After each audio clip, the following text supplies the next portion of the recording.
Hi.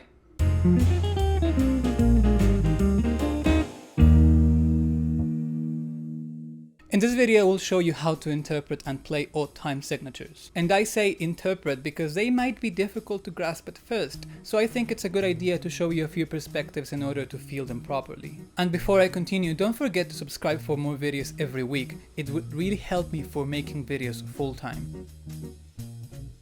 Well, it's the measure of a beat in a piece of music, which can be divided into units of 4th, 8th, 16th, 32nd, or even 64th notes. Most of the music we listen to is probably either in 4/4, 1, 2, 3, 4, 1, 2, 3, 4, or 3/4 time signature, like a waltz, 1, 2, 3, 1, 2, 3. If we take a look at the most popular songs at the moment, I don't think we'll find anything outside these two time signatures. And that makes sense because these two measures give music a sense of symmetry and stability. We know the beginning and end of a time signature because the phrase is repeated or accented on the first beat.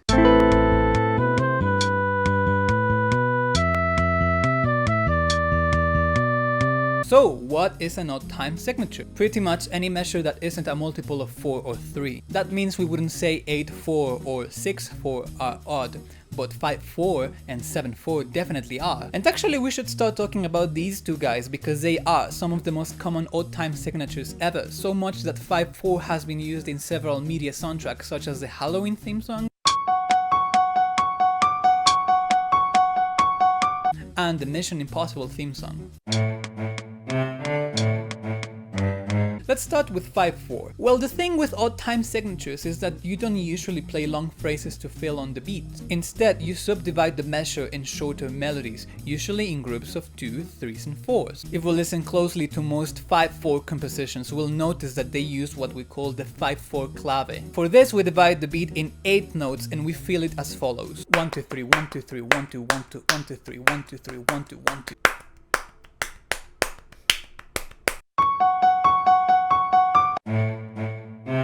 Seven 4 is the same. If you think about it, it's possible to divide it in many different ways. For example, 3/4 plus 4/4, which is what the song Money by Pink Floyd does.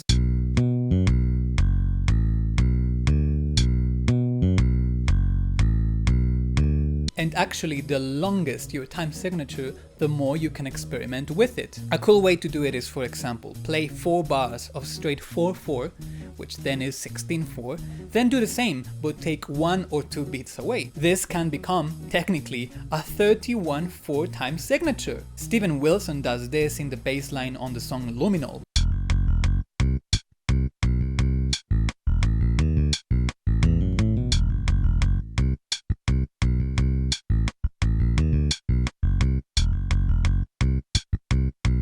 But obviously it's easier to read it as 7 bars of 4/4 and 1 bar of 3/4. So whenever you see these very intimidating time signatures, just take them as the sum of smaller measures. If we go a little faster, we'd be talking about odd time signatures in measures of 8th and 16th notes. These are almost especially reserved for progressive rock and metal compositions, you know, they're very flashy. But don't let prog musicians lie to you. You shouldn't let prog musician lie to you. In reality, all that's happening is the sum of more common measures. Let's take for example a measure of 23/8, which can be found on the song Baboon by This Town Needs Guns. Listen closely.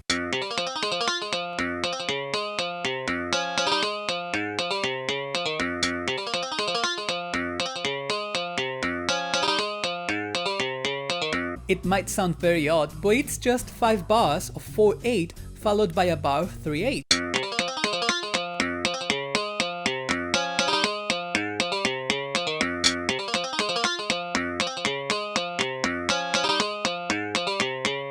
Even some very extreme examples such as Bulgarian Bulge by jazz composer Ellos, which is written in 33/16, can simply be divided into smaller, although very quick measures.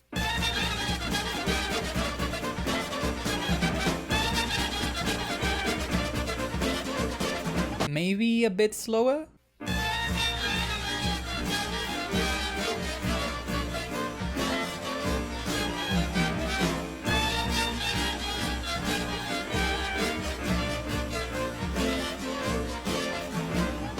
You can listen to the rhythmic section for a clearer perspective too.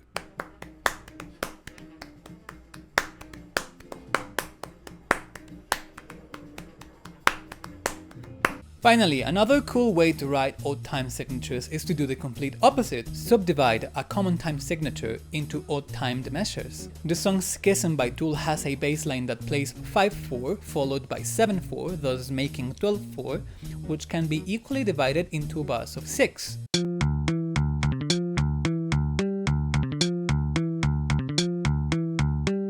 But we'll go into the heavier stuff in a future video in which I'll explain polyrhythms and polymeters. So I'll see you soon, and as always, thanks for watching. Also, don't forget to subscribe for more music related videos every Wednesday.